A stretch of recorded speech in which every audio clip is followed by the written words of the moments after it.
Hey, welcome back to another video. Today I'm going to be talking all about light leaks and film burn. I'm going to be going through what they are for those who don't know, how to use them in your film projects, when and why you should use them in your projects, and also how you can make your own. So for me, I've always used light leaks and film burn in my projects as a way of enhancing or using it as a tool to tell the story or move the story along. And this tends to look like red or orangey kind of film burn on the sides. Historically, this would naturally occur in like older film stock when you use like Super 8 cameras, when you're taking the film in and out and it may get damaged or exposed to light. These days we don't have that problem. Most people use digital cameras, but it can still be a useful tool or add a nice look to your footage in the right environment. I normally use light leaks or film burn just to transition between scenes when the environment's changing significantly. So for instance, if I'm starting films with like drone shots, but then I'm going into like an indoor environment, I might use a little light leak transition just to get you there and add a bit of interest between flicking from big landscape drone shots into a nice intimate indoor scene. I also use these when I'm transitioning between different times of day. So say if it's a wedding and I've just done a lovely couple shoot where the sun is shining, so you're already getting those kind of bit of lens flare and film burn anyway within those scenes, but then you're transitioning to maybe the evening or a first dance, then it might just swoop that transition seamlessly into the next lot of footage. Equally as well, if the style of your film is really vintage, using light leaks and film burn can just add a little bit of authenticity to the kind of style of film that you're trying to make. And of course there are times where it's just not appropriate to use these. So if you are going to start using them, just make sure that they add something to what you're doing and you're not just throwing them in there for the sake of it. So here I'm going to give you a couple of examples of where I use light leaks in my projects and how you can use them too.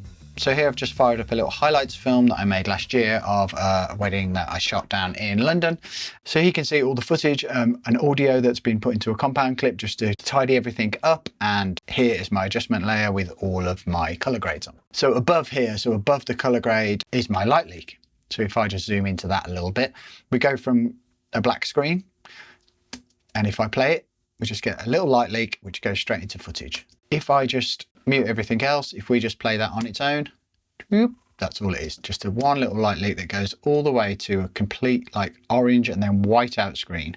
So with the footage in, and then it clicks into the footage, which for me just adds a nice little bit of visual interest just to open the story. And then down here we've got ending the first dance. It's only a highlights video, as you can see it's only like 4 minutes long. We go into some footage of them just outside, just enjoying a little moment over the London skyline just before we finish the film. So there's a little transition there going from indoor environment to outdoor environment. So I just thought it was appropriate to just go and it's not much.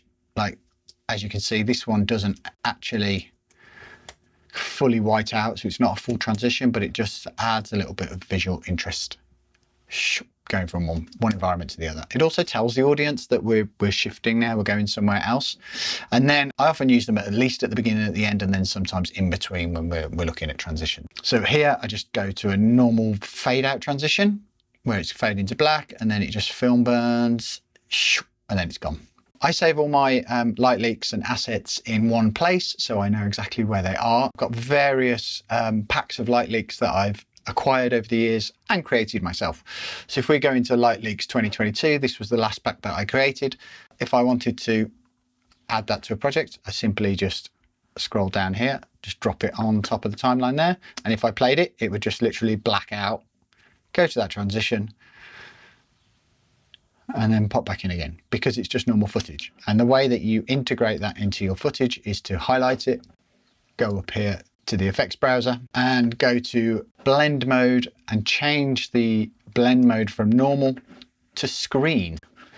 And then when you go from normal to screen, what it does, it essentially gets rid of all the blackness in the footage. So it only leaves everything that's not black.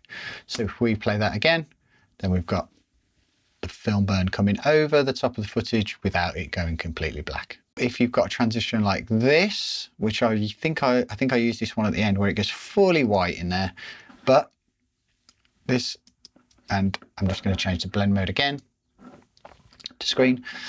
So we go here and it goes fully white, but it went fully over way after the footage had already transitioned. So I'll just have a little mark there where it is, move it back there. But I also noticed that right at the beginning, there's a little like burn there that comes in and then goes away and then comes back again. So what I'll do is just cut that bit off there. and then just use it from there. So we go, yep, and then we're in. So that works. But equally, it's a bit slow as well. If you look down here, on the timeline, it's actually cutting out quite a bit of that footage where you can't really see anything. And I think that's a bit too much. So what I would do then is press Command R, which brings up the speed, and then just increase the speed to like 230, and then that will just make that transition quicker. So we're distracting less from the actual footage that's going on and adding a nice little transition between angles. If you are interested in trying out light leaks in your projects in future, I've actually put all the ones that I've created together in a pack now on my website for sale. So if you are interested in purchasing those light leaks, just click on the link below and give them a go. And last but not least, I'm going to show you how to make them yourself. So the things you're going to need to make some light leaks yourself is a camera on a tripod. I'm using a Canon R6. I've got an 85mm lens on there at 1.4, and I've put it completely out of focus. And as you can see, it's at 100 ISO, 1.4, and the shutter's at 50.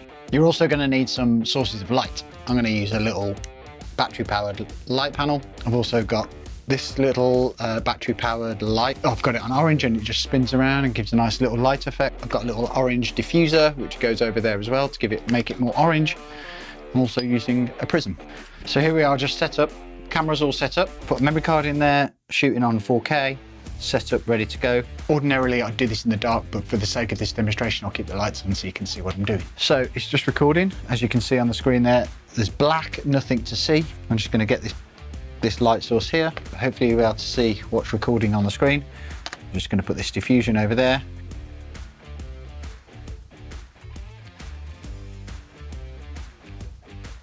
I never kind of have it too long, so it's just transitions. So if you imagine them like that, just simply in.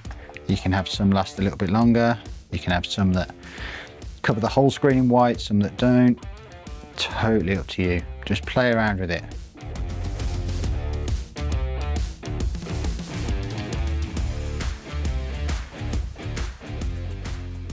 So here we are.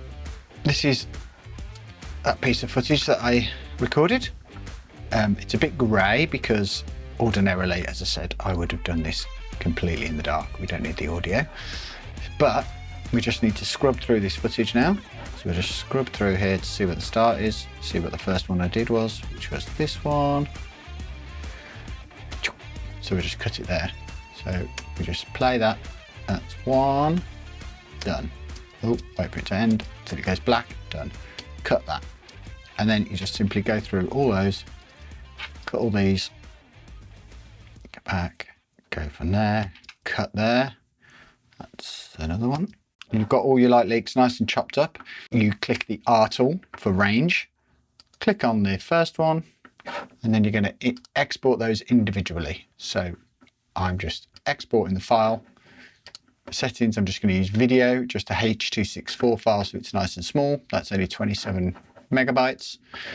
So I'll use that as like light leak demo 1, export it to that desktop, then go through and export number 2, light leaks 2, etc, etc, and just go through and export all of the ones that you want to use. So once you've cut all your light leaks and exported them individually, you can then re-import them into like an assets folder or something like that. So you've just got those ready to use on your footage then whenever they're needed. I really hope you enjoyed the video and found it useful. If you did and you'd like to see more of these, please consider subscribing to the channel, as I'll be dropping videos every week on all things photography and filmmaking. Until the next one, I need to put a light leak on here. So a light leak now, transition into black. Bye bye.